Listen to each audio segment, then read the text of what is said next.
how ribosome functions, as we saw it, as we determined its structure, we noticed that the active sites of all ribosomes are very similar,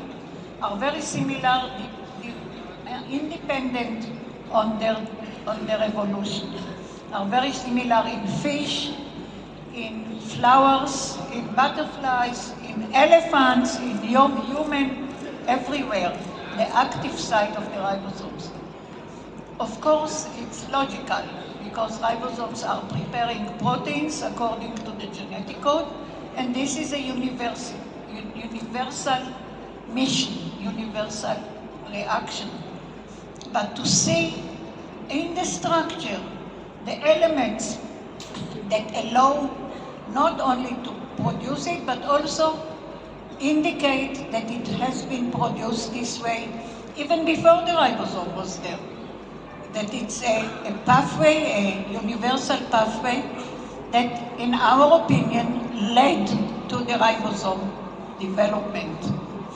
So this was noticed when we looked at the first structures like 20 years ago, and we checked more and more structures coming from more and more laboratories after we paved the way for the first one.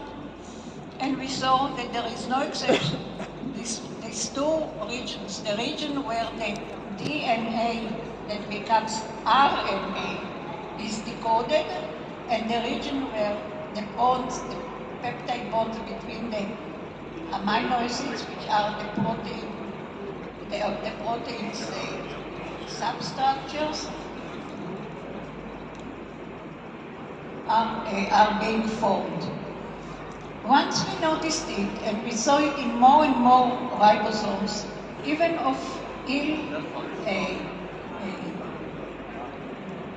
persons or ill animals, to speak,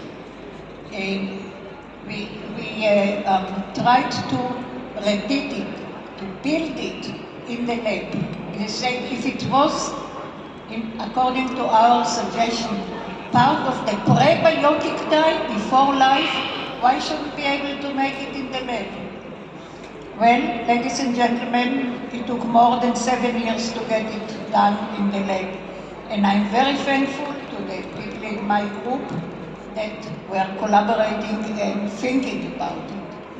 But more difficult was to show that this, what we call proto-ribosomes, it means the beginning of the ribosome piece, which is very small, about 5% of the whole ribosome in size, and it's only RNA made. It was more difficult to show that it's active, that it can produce peptide bonds. Ladies and gentlemen, the person that showed it is an Indian postdoc. And I want to mention her name. It's Dr. Tanaya Bose.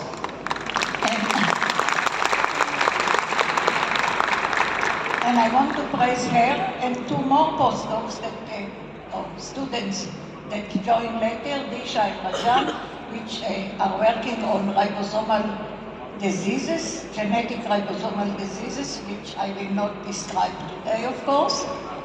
But what I wanted to indicate is that our lab has a lot of very successful, wonderful contacts with Indian scientists that either talk to us, like very important professors that were professors when I was a student, like Dr. Ramachandran, and with the current students and postdocs that join us. So for me, it is a wonderful opportunity to discuss this point and to thank you again for inviting me to this very important